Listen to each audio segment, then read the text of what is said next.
ভাই, আমরা দুর্ভিক্ষে পড়ার সময়কে দেখেছি, আর দুর্ভিক্ষে যে পড়ার কারণ আমরা দেখেছি, আর আজকে আমরা দুর্ভিক্ষ যে স্থানে পড়েছে সেই স্থানকে আমরা দেখব। শেষে দুর্ভিক্ষ কোথায় পড়েছিল? রুথের পুস্তকে 1ম অধ্যায় ওর 1ম পদ। আর বিচারকর্তৃগণের কর্তৃত্বকালে দেশে একবার দুর্ভিক্ষ হয়, আর বেথলেহেম জিহুদার একটি পুরুষ তার স্ত্রী ও 2 পুত্র মোয়াব দেশে প্রবাস করিতে যায়। জিহুদার ওই বেথলেহেম নামের জায়গাতে দুর্ভিক্ষ হয়েছে। বেথলেহেম নামের অর্থ আছে খাবারের ঘর, না হয় রুটির ঘর। মানে ওই নগরের নামই রুটির ঘর আছে। যে ঘরেতে সমৃদ্ধির সাথে রুটি থাকা দরকার ছিল, ওই ঘরেতেই রুটি কম হয়ে গেছে। যে নগর সমৃদ্ধির সঙ্গে থাকার দরকার ছিল, সেখানে দুর্ভিক্ষ পড়েছে। যে লোকদের সমৃদ্ধির সঙ্গে থাকার দরকার ছিল, তাদের অভাব পড়ে গেছে। বেথলেহেমেই দুর্ভিক্ষ পড়ে গেছে। যেখানে সমৃদ্ধি তাদের সব জিনিস থাকার দরকার ছিল, সেখানে অভাব পড়ে গেছে। এখানে যে থাকছে লোকেরা, দুর্ভিক্ষের জন্য তারা দুঃখ পাচ্ছে, কিন্তু একই সময়ে এই নগর থেকে 50 মাইল দূরে থাকার মোয়াব দেশেতে এর কোনো ধরনের জিনিসের অভাব ছিল না। ভাই, তাহলে একটু মন দিয়ে দেখুন, ঈশ্বরের পূজা বলে সেই ইহুদিদের উপরেই দুর্ভিক্ষ পড়ে গেছে। ঈশ্বরের প্রজারা যেখানে থাকছে, সেখানে এখন অভাব দেখা দিয়েছে। কিন্তু যে দেশের লোকরা ঈশ্বরের বিরুদ্ধে জীবনযাপন করছে, ওই দেশে দুর্ভিক্ষ আসেনি। এ কি আছে? ঈশ্বরের লোকদের উপরে দুর্ভিক্ষ দেখা দেওয়া কি আছে? ঈশ্বরের নির্বাচিত জায়গা সে দুর্ভিক্ষ দেখা দেওয়ার কারণ কি আছে? যে কারণ ঈশ্বরের দ্বারায় মনোনীত ছিল, আর ঈশ্বরের নির্বাচিত দেশেতে যারা থাকতেন, এই পরিবার, ওদের পর দেশে কেন যেতে হয়েছে? এমন কেন হয়েছে? আমি আবার আপনাদের স্মরণ করাচ্ছি, ঈশ্বর ব্যবস্থাতে স্পষ্ট আজ্ঞা দিয়েছেন। ও কি আছে? যদি তুমি আমার আজ্ঞা না মানো, নিজের ইচ্ছা মতো চলো, তবে আমি আকাশ হতে বৃষ্টি হতে দেব না, ভূমির ফসলও হতে দেব না, তোমাদের দুর্ভিক্ষের মধ্যে দিয়ে নিয়ে যাব, আমি তোমাদের তাও না দেব। তবুও তুমি যদি আমার আজ্ঞা না মানো, তো দণ্ডকে আমি 7 গুণ বাড়িয়ে দেব। এইভাবে ঈশ্বর প্রথমেই চেতনা দিয়ে দিয়েছে। মানে আজকে এই লোকরা এত কষ্টের মধ্যে দিয়ে যাচ্ছে, তো এর প্রধান কারণ কি আছে জানেন কি?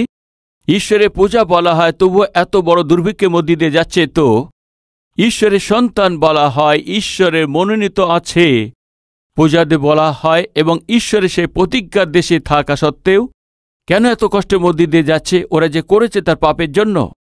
আমার প্রিয় ভাই ও বোনেরা, হতে পারে আজকে আপনিও ওই রাস্তা দিয়ে আপনি চলেছেন।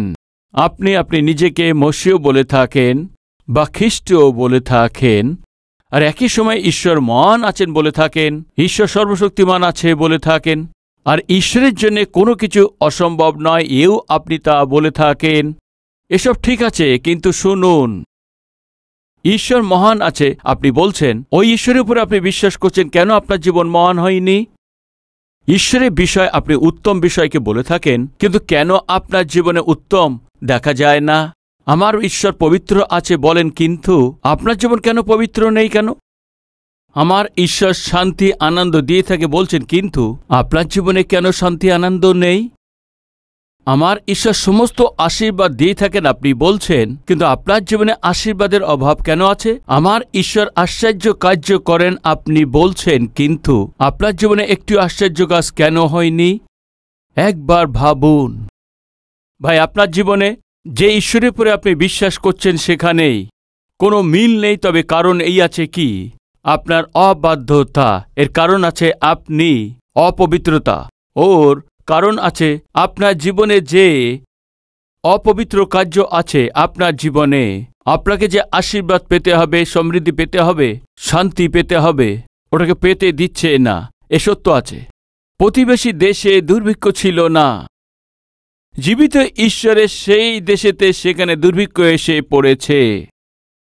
ভাই আসুন, যাত্রা পুস্তকে আমরা দেখব ওখানে কি হচ্ছে। দেখবেন, আসুন আপনি আপনার বাইবেলেতে দেখুন, যাত্রা পুস্তক 8 অধ্যায়ে 22 পদে আমরা পড়ছি, কিন্তু আমি সেই দিন আমার প্রজাদের নিবাস স্থান গোষণ প্রদেশ ভিন্ন করিব, সে স্থানে দংশক হইবে না, যেন তুমি জানিতে পারো যে পৃথিবীর মধ্যে আমি সদাপ্রভু। আমি আমার প্রজাদের ও তোমার প্রজাদের মধ্যে প্রভেদ করিব, করল এই চিহ্ন হইবে। পরে সদাপ্রভু সেই রূপ করিলেন। ফৌরনের ও তাহার দাসগণের গৃহে দংশকের বৃহৎ ঝাঁক উপস্থিত হইল, তাহাতে সমস্ত মিশর দেশ দংশকের ঝাঁক হেতু দেশ উৎসন্ন হইল। ও দেশ মাছির এই ঝাঁকেতে নষ্ট হয়ে গেছে। 22 পদে আমরা এখন কি দেখেছি? 22 পদ পড়ব। কিন্তু আমি সেই দিন আমার প্রজাদের নিবাস স্থান গোষণ প্রদেশ ভিন্ন করিব, সে স্থানে দংশক হইবে না, যেন তুমি জানিতে পারো যে পৃথিবীর মধ্যে আমি সদাপ্রভু। ফৌরন, শুনুন, আমার শক্তি কি আছে, আমি কেমন সর্বশক্তিমান আছি আমি তোমাকে দেখাতে যাচ্ছি।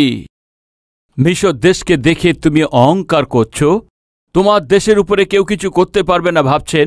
তবে শোনো, দংশককে তোমার এখানে পাঠাবো, তোমার এবং তোমার কর্মচারীদেরকে তারা বিচলিত করে রেখে দেবেন। কিন্তু ওই সময় তুমি লক্ষ্য করো, আমি যে ইসরায়েলি প্রজাদেরকে মনোনীত করেছি গোষণ প্রান্তেতে আছে, মানে মিশর দেশেতে আছে, ওই প্রান্তে ওরা থাকেন। কিন্তু ঈশ্বর বলেছেন এই মাছি ওদের কাছে একদমই যাবে না, কেননা আমি তাদেরকে আলাদা করব। কত অদ্ভুত বিষয় আছে দেখুন, সব ঘরেতে মাছি যাচ্ছে কিন্তু আপনার ঘরেতে আসছে না। ও কত ভালো হবে। ওই হয়েছে ওই দিন পুরো মিশর দেশে মাছি ভরে গেছে, কিন্তু ইসরায়েলের ঘরেতেই মাছি একদমই ছিল না। দ্বিতীয় 9 অধ্যায় 5 আর 6 পদকে পড়ব। আর সদাপ্রভু সময় নিরূপণ করিয়া কহিলেন, করল সদাপ্রভু দেশে এই কর্ম করিবেন। পরদিন সদাপ্রভু তাহাই করিলেন, তাহাতে মিশরের সকল পশু মরিল, কিন্তু ইসরায়েল সন্তানগণের পশুদের মধ্যে একটিও মরিল না। এখানে আমরা কি দেখতে পাচ্ছি? কি মিশরীয় লোকরা ওরা অনেক কষ্টের মধ্যে দিয়ে যাচ্ছে, ওদের সমস্ত পশু মারা গেছে, কিন্তু ইসরায়েলদের পশুদের মধ্যে একটিও পশু একদম মারা যাননি। মাছি আসেনি, পশু মারা যায়নি। 9:24 দেখুন, তাহাতে শিলা এবং শিলার সহিত মিশ্রিত অগ্নিবৃষ্টি হওয়াতে তাহা অতি দুঃসহ হইল। এইরূপে শিলাবৃষ্টি মিশর দেশে রাজ্য স্থাপনবদ্ধি কখনো হয় নাই। তাহাতে সমস্ত মিশর দেশের ক্ষেত্রস্থ মনুষ্য ও পশু সকলেই শিলা দ্বারা আহত হইল, ও ক্ষেত্রের সমস্ত ঔষধি শিলাবৃষ্টি দ্বারা আহত হইল, আর ক্ষেত্রের সমস্ত বৃক্ষ ভগ্ন হইল। কেবল ইসরায়েল সন্তানগণের বাসস্থান গোষণ প্রদেশে শিলাবৃষ্টি হইল না। ভাই, শিলাও সমস্ত দেশ নষ্ট করে দিয়েছে, কিন্তু যেখানে ইসরায়েলের লোকরা আছে সেই প্রান্ততে এই শিলা কোনো ধরনের কোনো ক্ষতি ইসরায়েলি লোকদের প্রান্তে কিছুই হয়নি। চতুর্থ 10 অধ্যায় ওর 21 পদেতে, পরে সদাপ্রভু মোশিকে কহিলেন, তুমি আকাশের দিকে হস্ত বিস্তার করো, তাতে মিশর দেশে অন্ধকার হইবে ও সেই অন্ধকার স্পর্শনীয় হইবে। পরে মোশি আকাশের দিকে হস্ত বিস্তার করিলে 3 দিন পর্যন্ত মিশর দেশ গাঢ় অন্ধকার হইল। 3 দিন পর্যন্ত কেহ কারোর মুখ দেখিতে পাইল না, এবং কেহ আপন স্থান হইতে উঠিল না, কিন্তু ইসরায়েলের সন্তান সকলের নিমিত্তে তাহাদের বাসস্থানে আলো ছিল। পরে দেখবেন 12 অধ্যায় 29 পদ থেকে, আসুন পড়বেন। পরে অর্ধরাতে এই ঘটনা হইল, সদাপ্রভু সিংহাসনে উপবিষ্ট ফৌরনের প্রথমজাত সন্তান অবধি কারাকুপস্থ বন্দির প্রথমজাত সন্তান পর্যন্ত মিশর দেশস্থ সমস্ত প্রথমজাত সন্তানকে ও পশুদের প্রথমজাত শাবকগণকে নিহন করিলেন। তাতে ফৌরন ও তাহার দাসগণ এবং সমস্ত মিশরীয় লোক রাতিতে উঠিল এবং মিশরে মহাক্রন্দন হইল। ভাই, মিশর দেশে সমস্ত পরিবারের মধ্যেতে প্রথমজাত পুত্র মারা গেছে। ওই মৃত্যুকে দেখে মিশর দেশের লোকেরা মহাক্রন্দনের সঙ্গে কান্নাকাটি করেছেন। পুরো দেশে মহাক্রন্দন হয়েছে। কিন্তু ইসরায়েলদের কি হয়েছে? 11 অধ্যায় 6 আর 7 পদে, আর সাদৃশ্য কখনো হয় নাই ও হইবেও না, সমস্ত মিশর দেশে এমন মহাক্রন্দন হইবে, কিন্তু সমস্ত ইসরায়েলের সন্তানদের মধ্যে মানুষদের কি পশুদের বিরুদ্ধে একটা কুকুরও জিহ্বা দোলাইবে না, যেন আমরা জানিতে পারবেন যে সদাপ্রভু মিশর দিগতে ও ইসরায়েলদের প্রভেদ করেন। ভাই, এইদিকে মিশরে সমস্ত প্রথমজাত পুত্র মারা গেছে, কিন্তু ইসরায়েলদের মধ্যে একটি কুকুরও মারা যায়নি, একটি পশুও মারা যায়নি। এখানে আমরা কি দেখতে পাই? যে প্রজাদের সাথে ঈশ্বর থাকেন, যেই প্রজাদের উপরে ঈশ্বরের অনুগ্রহ থাকেন, তারা কত সুরক্ষিত থাকেন, তাহারা রক্ষা পান। মিশর দেশের রাজা যে দাসত্বে তাদেরকে ছাড়ানোর জন্যেই এখন সেই ঈশ্বর আগিয়ে এসে তখন হাত বাড়িয়ে যখন ওদের রক্ষা করেছেন, যখন ওদের সঙ্গে ছিলেন, যখন ওদের সাথে চলছিলেন, তখন এরা কত খুশি আছে দেখেছেন কি? সারে মিশর দেশে শিলা পড়েছে, কিন্তু ইসরায়েলদের উপরে তা পড়েনি। মাসি সমস্ত দেশে পূর্ণ হয়েছেন, সবাইকে নষ্ট করেছেন, কিন্তু ইসরায়েলদের ঘরেতে প্রবেশ করেনি। সমস্ত মিশর দেশের উপরে অন্ধকার ছেয়ে গেছে, কিন্তু যেখানে ইসরায়েলেরা আছে সেখানে আলো হয়ে আছে। শুধু তাই না, ইসরায়েলদের পশু তো জীবিত আছে, মিশরীয়দের সমস্ত পশু মারা গেছে। মিশরীয়দের সমস্ত পরিবারে মৃত্যু হয়েছে, কিন্তু ইসরায়েলের পরিবারে কোথাও মৃত্যু কোনো জায়গায় দেখা যায়নি। এই তো ঈশ্বর যে প্রজাদের সঙ্গে থাকেন, ঈশ্বর যে প্রজাদেরকে বলে থাকেন, ওদের সঙ্গে থাকেন আর ওদের মধ্যে আশ্চর্য কর্ম করেন। ভাই, বাইবেল বলে সদাপ্রভু যে প্রজাদের ঈশ্বর আছে তারা ধন্য আছে। ইসরায়েল লোকেরা সমৃদ্ধিতা অনুভব করেছেন, ও চারপাশে প্রজারা অনেক সমস্যার মধ্যে, অনেক বিপদের মধ্যে ওরা যখন চলেছে, ঈশ্বরের অভিশাপের মধ্যে দিয়ে চলেছেন। ঈশ্বরের উপরে বিশ্বাস করেন সেই ইসরায়েলের প্রজারা কুশলে ছিল, শান্তিতে ছিলেন, আনন্দের মধ্যে ছিলেন। কারণ কি ছিল? ঈশ্বর ওদের সঙ্গে ছিল। এই আছে বিশেষতা, এই ছিল ঈশ্বর যেটা চাইছেন। কিন্তু আমরা দেখি বেথলেহেমে কিন্তু উল্টো হয়ে গেছে। মোয়াবে খাবার ছিল, মোয়াবে সমৃদ্ধি আছে, মোয়াবে লোকেরা ভরপূর্ণ খাবার খাচ্ছে, কিন্তু ঈশ্বরের পূজা বলা হয়ে থাকে এই জিহুদি ক্ষুধায় ছটফট করছে। রুটির ঘর বলা হয় এই বেথলেহেমকে, দুর্ভিক্ষ পড়ে গেছে। কারণ কি আছে? যে ঈশ্বরের লোক বলা হতো, নিজের ইচ্ছা মতো চলাতেই অন্য জাতিদের মধ্যে অপমানিত করা হবে। শুনছেন কি প্রিয় ভাই বোনেরা? আপনি ঈশ্বরের বিরুদ্ধে জীবনযাপন করেন তো, ঈশ্বরের বিরুদ্ধে জীবনযাপন করেন তো অন্য জাতিদের মধ্যে আপনি অপমানিত করা হবে। পরজাতিদের কাছে আপনার খাবার তা চাইতে হবে। ঈশ্বরের বিরুদ্ধে, বাক্যের বিরুদ্ধে, ঈশ্বরের ইচ্ছার বিরুদ্ধে, পবিত্রতার বিরুদ্ধে আর যদি ব্যবহার করেন, তার সে মূল্যকে আপনাকে নিশ্চয়ই যোগাতে হবে, বাঁচতে পারবেন না। কিন্তু ঈশ্বর কি চাইছে? সে জগতে যা কিছু হয়ে যাক, আমি তোমাকে রক্ষা করব। তোমার চারপাশে কত বিপদের মধ্যে, সংকটের মধ্যে যাচ্ছে, কিন্তু আমি তোমাদের রক্ষা করব, আমি তোমাদের সঙ্গে থাকব। তোমার আশপাশের লোকরা খাবারের কষ্ট পাচ্ছে, আর্থিক সংকটে দুঃখ পাচ্ছে, কিন্তু আমি তোমাকে দেখভাল করব। অতদি সংকট তোমার উপরে যদি না পড়ে, এটা আমি দেখব, এটা উদ্দেশ্য আছে। ঈশ্বরের উদ্দেশ্য যদি এটা হয়, তাহলে আজকে আপনার জীবনে কি হচ্ছে, আজকে আপনার জীবনে কি ঘটে চলেছে, আজকে আপনার জীবনে কি অনুভব করছেন? আপনি ভয়ঙ্কর অন্ধকারের মধ্যে, ভয়ঙ্কর দুর্ভিক্ষের মধ্যে, ভয়ানক বিপদের মধ্যে, ভয়ানক অভাবের মধ্যে, ঘুম আসে না এমন পরিস্থিতি, খাচ্ছেন কিন্তু হজম হচ্ছে না এমন অবস্থাতে, যত উপার্জন করছেন একটিও টাকাও না রাখতে পারছেন এমন খারাপ পরিস্থিতি, মাইনের শেষ দিনে আসলে এদিকে ওদিকে গিয়ে লোকদের কাছে হাত ফেলা এমন অবস্থা, এমন ভয়ানক পরিস্থিতির মধ্যে আপনি চলেছেন। এর কারণ জানেন কি? ঈশ্বরের বিরুদ্ধে জীবনযাপন করছেন, ঈশ্বরের বিরুদ্ধে জীবনযাপন করছেন। বেথলেহেম নগরতে না হয় ওই জায়গাতে দুর্ভিক্ষ কেন হয়েছে? পাশে যে মোয়াব দেশ 50 মাইল দূরে আছে। দেশ মানে আপনি ভাববেন না দুবাই, আমেরিকা, অস্ট্রেলিয়া, এমন ভাববেন না। যাত্রা করলে কমপক্ষে 3 ঘন্টা 10 ঘন্টা আপনাকে যাত্রা করতে হবে, হাজারো কিলোমিটার, এমন তা নয়। ইসরায়েল দেশে একদম কাছেই মোয়াব দেশ আছে, 50 মাইল দূর। ওখানে দুর্ভিক্ষ নেই। এখানে কেন দুর্ভিক্ষ?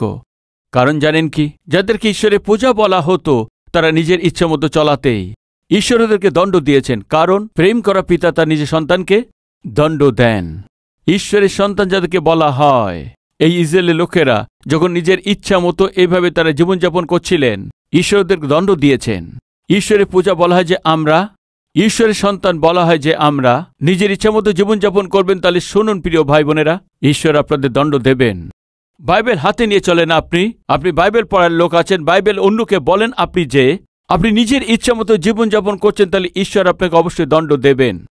ওদেরকে দণ্ড দেওয়া, এইভাবে তাদেরকে নষ্ট করে দেওয়া উদ্দেশ্য নয়।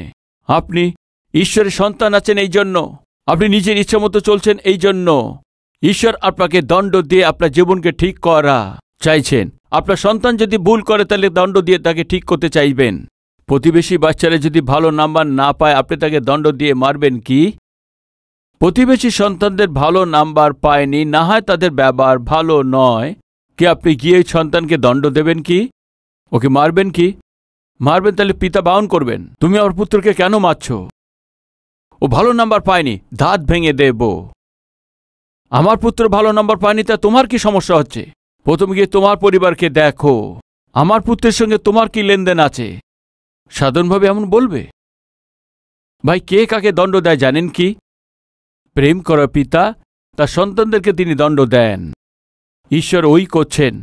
আর যদি আপনি দুর্ভিক্ষের মধ্যে আটকে আছেন, তো অর্থনৈতিক সংকটে বিপদের মধ্যে আপনি আটকে আছেন, তো অশান্তি আর সমস্যার মধ্যে আটকে আছেন, তো আপনি যা কিছু হচ্ছেন সফলতা পাচ্ছেন না, তো একদম নিচতম জায়গাতে আপনি নষ্ট হয়ে গেছেন, তো ঈশ্বর আপনাকে দণ্ড দেবেন।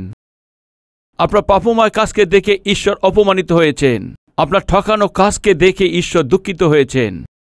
দণ্ড না দিলে আপনি ঠিক হবেন না, এমন অবস্থা ঈশ্বর এসে গেছেন। এই জন্য ঈশ্বর আপনাকে অধিকভাবে দণ্ড দিচ্ছেন। ও দণ্ড অসুখ হতে পারে, ও দণ্ড অর্থনৈতিক সংকট হতে পারে, ওই দণ্ড আপনার চারপাশের লোকরা আপনার বিরুদ্ধে এসে গিয়ে দাঁড়াতে পারে, ও দণ্ড আপনার উপরে অধিকারী আপনাকে সম্পূর্ণ চেপে রাখার চেষ্টা করতে পারে। ভাই, সলোমন যখন ঈশ্বরের বিরুদ্ধেতেই জীবনযাপন করেছেন, বিরুদ্ধে ব্যবহার করেছেন, আপনি জানেন কি জানেন না, দেশের উপরে শত্রু এসে গেছে। কোথা থেকে এসছে জানেন কি? নর্থ থেকে এসছেন, সাউথ থেকে এসছেন, ওয়েস্ট থেকে এসছেন, ইস্ট থেকে এসছেন, সেন্টার থেকে এসছেন। সলোমন যখন ঈশ্বরের বিরুদ্ধে জীবনযাপন করেছেন, যখন ঈশ্বর সলোমনের উপরে 4 দিক থেকে শত্রুদেরকে নিয়ে এসছেন, ও রাজ্যকে 2 ভাগে ভাগ করে দিয়েছেন। কারণ জানেন কি? ঈশ্বর ওকে ঠিক করতে চাইছিলেন। যদি আপনি ঈশ্বরের বিরুদ্ধে যাচ্ছেন, তাহলে 4 দিক দিয়ে শত্রু আপনার দিকে আসবেন, চতুর্দিক দিয়ে আপনার উপরে ক্লেশ আসবে। আপনি শ্বাসও নিতে পারবেন এমন পরিস্থিতি হয়ে যাবে। আপনি কোনো কষ্ট আপনি সহ্য করতে পারবেন না। যদি কাউকে বলছেন, কেউ আপনাকে সাহায্য করতে একদম করতে আসবে না।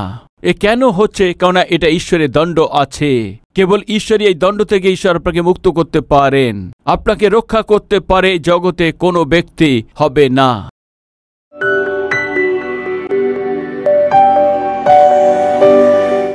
পবিত্র পিতা সোজা স্পষ্টভাবে আজকে আমাদের সঙ্গে কথা বলেছেন।